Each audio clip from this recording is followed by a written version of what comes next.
కూడా పేదరికం ఎందుకు? ఇచ్చే నాకు మొత్తం నీళ్ళు అంటున్నారు వాళ్ళు, అంతే. మొత్తం తీసుకోవచ్చు, తీసుకోవాలన్నా ఎలా సాధ్యం అవుతుంది అడుగుతారంటున్నా నేను, అంతే. అంటే వాళ్ళు ఓకే చేస్తే అప్పుడు మేము ప్రాజెక్టులు కట్టుకుంటాం అంటారు. అంటే మళ్ళీ జోరాల్లో ప్రాజెక్ట్ కట్టి నీటిని తెలుసు వాళ్ళకి బేసిక్ గా.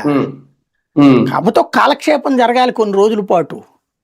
ఇప్పుడు బచావత్ ట్రిబ్యునల్ ఫాలో అప్ ఎందుకు పెట్టారు బ్రిజేష్ కుమార్ ట్రిబ్యునల్ అంటే, వరద జలాలు బోల్డ్ అని సముద్రంలో పోతున్నాయి కదా, ఆ నీళ్లని వినియోగించుకోవడానికి వరద జలాల మీద హక్కు ఎవరికి ఇవ్వద్దు అంటున్నాం మనం ఆంధ్ర. ఎందుకంటే అది వృధా, దాని కింద మేము ప్రాజెక్టులు కట్టుకుంటాము పారబోస్తున్నారు కాబట్టి. అంటే వాళ్ళు అది కట్టేసుకోవడం ద్వారా వాళ్ళు వినియోగించుకుంటున్నారు కాబట్టి హక్కు మాకు ఇచ్చేసేది ముందే మేము తీసేసుకుంటాం అంటున్నారు వీళ్ళు. కానీ ఈ మిగులు జలము లేదా ఈ వరద జలం అనేది స్థిరత్వం కాదది.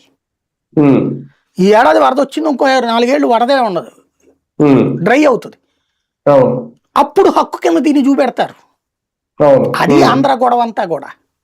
కానీ రేవంత్ రెడ్డి ఈ అంశంతో 2 క్లారిటీ ఇవ్వాలనుకుంటున్నారు. ఒకటి, కేసీఆర్ ని అలాగే హరీష్ రావుని ఇద్దరిని ఆంధ్ర ప్రాంతానికి దోచిపెట్టారు నీళ్లు అని ప్రజల్లో ప్రచారం చేసే ప్రయత్నం ఒకటి.